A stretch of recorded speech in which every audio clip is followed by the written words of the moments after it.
Halo guys, assalamualaikum. Ketika waktu menunjukkan pukul setengah 4 pagi pemirsa, masih ngantuk-ngantuknya, bahkan keadaan di luar pun masih gelap gulita. Tapi kali ini kami harus rela mengusung-usung dan menata barang-barang yang akan kami bawa, karena kami mau pergi ke kota. Selanjutnya setelah siap semuanya, kami pun berangkat dengan segera dan tak ketinggalan bantalnya, guling dan kasurnya tidak ya, soalnya nggak akan muat mobilnya. Tapi kalau kalian tetap muat kok di hatiku, tenang aja. Selanjutnya kami langsung berangkat pemirsa, tanpa menunggu waktu lama, sampai di gerbang tol Simpang Matang pemirsa. Setelah palang pintu terbuka, tiba-tiba kita udah sampai di rest area. Bukan mau main sepak bola, melainkan mau hohohiha sampai antri-antri pemirsa. Setelah masuk kami cengar-cengir dulu kayak buaya yang ompong nggak ada giginya. Lanjut setelah itu kami pun keluar di Jaba, dan seperti biasa anakku menari jarnan bukan menari di atas derita yang tiada bertepi pemirsa. Kemudian kami berkumpul sekeluarga. Setelah itu sarapan pastinya, karena perjalanan kami masih panjang dan lama, takutnya nanti terjadi apa-apa. Salah satunya mabuk barongan pemirsa. Lanjut singkat cerita, dalam perjalanan pun anakku masih makan juga. Jalan mulai terlihat diiringi dengan senja, srengenge kalau dalam bahasa Jawa. Sesekali kami tampakkan muka, walaupun belum mandi ya nggak apa-apa, yang penting udah raup pemirsa. Begitupun bapak mertua, beliau nggak mandi juga, katanya biar kompak sekeluarga. Singkat cerita, akhirnya sebentar lagi kita sampai di kota. Sepertinya di sini habis hujan pemirsa, tapi jalannya nggak ada yang melatar-melatar belegok-belegok kayak di desa. Khususnya di desaku ya, semuanya halus dan rata hingga bisa cepat dan akhirnya kita sampai juga. Setelah itu seperti biasa, aku menjadi kernet sementara untuk menurunkan karung yang kami bawa, dan isinya ini cempedak pemirsa. Lanjut setelah turun semua, kami berjalan dengan segera menuju ke tempat besan ya. Tanpa lama-lama akhirnya kita sampai juga, dan ini tuh masih pagi banget pemirsa. Tak lupa kami pun bersalaman dan berpelukan kayak tinggi-tinggi dipsi lala, karena nggak bertemu udah lama.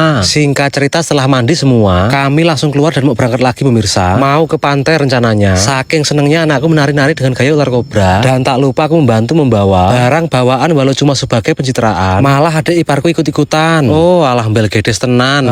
Ini ceritanya anu ya teman-teman, mumpung masih lebaran, selain silaturahmi kita mau ngajak jalan-jalan keluarga besan. Lanjut berangkat menyusuri jalan ya, nggak ada batu geronjalan, tapi kalau jalan kayak gini malah membuatku ngantuk teman-teman, karena halus jadi keenakan kayak tidur di pangkuan atau gendongan. Setelah menempuh perjalanan yang cukup melelahkan, akhirnya kita menemukan pengkolan yang mengantar kita sampai di tempat tujuan. Nah ini pantainya teman-teman, tapi sebelum masuk kami akan menyelesaikan registrasi pendaftaran dan pembayaran, karcis masuk per orang dan parkirnya sekalian. Setelah sampai di tempat tujuan, adik iparku malah selfie-selfie teman-teman, kayak orang kurang kerjanan. Selanjutnya kami pun langsung berjalan. Akhirnya lebaran tahun ini bisa liburan, nggak seperti tahun-tahun sebelumnya teman-teman, cuma dekem di rumah ngabisin jajan. Nah seperti inilah suasana dan keadaan. Akhirnya mandi di pantai bisa keturutan, nggak seperti biasanya teman-teman. Kalau di kampung aku berenangnya di air butek yang ada di Kubangan, mirip Kebo Edan. Setelah sampai di tempat persinggahan, tiba-tiba mertuaku udah mententeng bantal sewaan. Katanya di sini mau numpang tidur dan numpang makan sambil melihat-lihat pemandangan yang nggak pernah dilihat di perkampungan. Wah, ternyata seperti ini ya, suasananya asik dan nyaman. Maklum ya teman-teman, soalnya aku hanya orang desa yang kampungan, yang nggak pernah minum air laut pasir-pasirnya sekalian. Selanjutnya setelah proses penggelaran karpet terselesaikan, kami pun langsung duduk melingkar bagaikan main koprok teman-teman. Dengan cepat langsung dibongkar barang bawaan, bukan martil, paku, palu, gergaji teman-teman, karena kami ini mau liburan bukan kerja di bangunan, tetapi mau duduk santai dan makan ikut-ikut gaya sultan. Walaupun cuma seharian, tapi pusingnya 1 bulan.